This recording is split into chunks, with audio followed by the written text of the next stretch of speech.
कल रॉयटर के हवाले से खबरें आई कि शुगर एक्सपोर्ट पर बैन लग सकता है और ये 7 साल में पहली बार होगा जब बैन लगेगा। लेकिन सवाल ये उठता है कि क्या बैन लगने को लेकर जो संभावनाएं हैं वो कितनी प्रबल हैं, उसमें कितनी हकीकत, कितना फसाना है। जरा इसको समझ लेते हैं कि अभी एक्सपोर्ट की स्थिति क्या है। और दरअसल जो रिपोर्ट है उसमें यह कहा गया कि चूंकि जो गन्ना है इस बार जो बारिश जो थोड़ी सी गड़बड़ रहा सीजन, उसमें थोड़ी सी ईल्ड कम हो सकती है, यानी कि उसमें से जूस अगर आप जो गन्ने की बात करें तो वो थोड़ा सा कम हो सकता है, उसके चलते थोड़ा सा शुगर प्रोडक्शन पर असर पड़े। विश्वमोहन हमारे साथ जुड़ गए हैं, कमोडिटीज मार्केट को बहुत ही बेहतरीन ढंग से ये ट्रैक करते हैं, सारी इंफॉर्मेशन भी लेकर आते हैं। विश्वमोहन, आप ये बताइए कि कितनी संभावना है कि इस बार शुगर एक्सपोर्ट बैन हो जाए?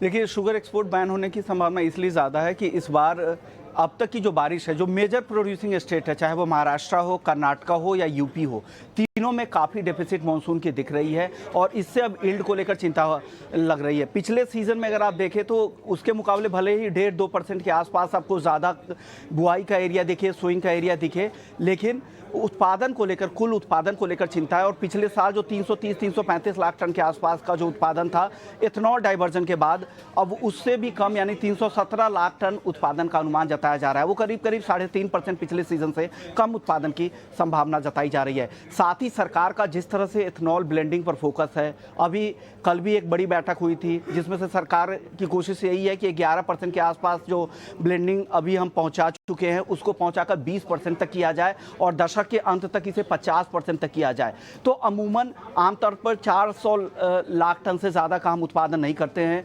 शुगर का। उसमें से करीब करीब हमको अगर 275 लाख टन अगर घरेलू हमारी खपत है एक साल में, तो 100 से 125 हमें उधर भी डाइवर्ट करना पड़ेगा इथेनॉल के लिए। तो एक तो इथेनॉल के लिए हमें डाइवर्जन करना है और साथ ही घरेलू खपत जो डिमांड धीरे धीरे ऊपर की तरफ जा रही है, 275 लाख टन का जो सालाना खपत है वो भी धीरे धीरे बढ़ रही है। ऐसे में तो मुश्किल है ही। पहले भी एक्सपोर्ट पे पाबंदी रहती थी, रिस्ट्रिक्टेड कैटेगरी में ही रहती थी। हालांकि पिछले सीजन में हमने देखा था कि 111 लाख टन का रिकॉर्ड एक्सपोर्ट हुआ था। इस सीजन की अगर बात करें तो अक्टूबर से मई के बीच में विंडो खुला हुआ था, 61 लाख टन का एक कैप लगाया गया था। उसके बाद उम्मीद थी जो बच जाएगा सरप्लस, फिर से एक्सपोर्ट की इजाजत मिलेगी, क्योंकि इंटरनेशनल मार्केट में जो एक गैप हो गया है, प्रीमियम भाव मिल रहे हैं, लेकिन वो अब होने वाला नहीं है। हालांकि दाम अब यहाँ भी बढ़ने शुरू हो चुके हैं। घरेलू बाजार में आप देखें तो 2 साल की ऊंचाई पर भाव पहुंच चुके हैं और धीरे धीरे यहाँ पर भी तेजी आ रही है। रिटेल में 45 रुपए और होलसेल में भी, थोक में भी भाव 40 के ऊपर आ चुके हैं। तो मौजूदा सिनेरियो, क्योंकि सरकार महंगाई को लेकर काफ़ी फोकस्ड है, ऐसे में काफ़ी कम उम्मीदें हैं कि एक्सपोर्ट को खोला जाए। एक्सपोर्ट को जो रिस्ट्रिक्टेड किया गया है वो आगे भी जारी रह सकता है। जी ठीक है, चांसेस तो काफ़ी ज़्यादा है कि रिस्ट्रिक्शंस बनी रहेंगी और आप शुगर काउंटर्स पे आज वापस से थोड़ा पॉजिटिव मोमेंटम देख पा रहे हैं। शेयर थोड़ा चले हुए हैं इसलिए ताबड़तोड़ सर्किट नहीं लग रहे, नहीं तो लगते ज़रूर।